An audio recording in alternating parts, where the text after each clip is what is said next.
তামাম পৃথিবী খাদ্য শূন্য হয়ে যাবে। সাহাবায়ে কেরাম বলল, ইয়া রাসূলুল্লাহ, ওই সময় মুমিনরা খাবে কি? রাসূল বললেন, মুমিনদের খাবারের সমস্যা হবে না। মুমিনরা যদি বলে সুবহানাল্লাহ, আলহামদুলিল্লাহ, আল্লাহু আকবার, খালি ফ্যাট আল্লাহ ভরপুর করে দিবে। তো ফ্যাটস যদি ভরেই যায়, চুলা বসানো কি দরকার? কথা কয় না। রান্না করার ঝামেলা কোনো দরকার আছে?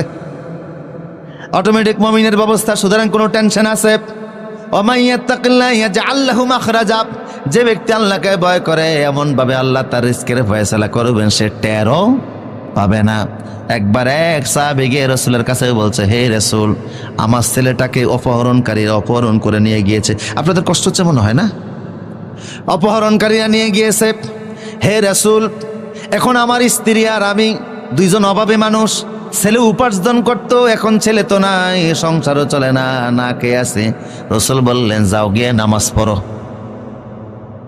কি করো? খেতে যাইতে বলছে, বাজারে যাইতে বলছে, নামাজ পড়ো। উনি নামাজ পড়ে গিয়ে স্ত্রীকে বলছে, খাবার টাবার আসছে না কিছু?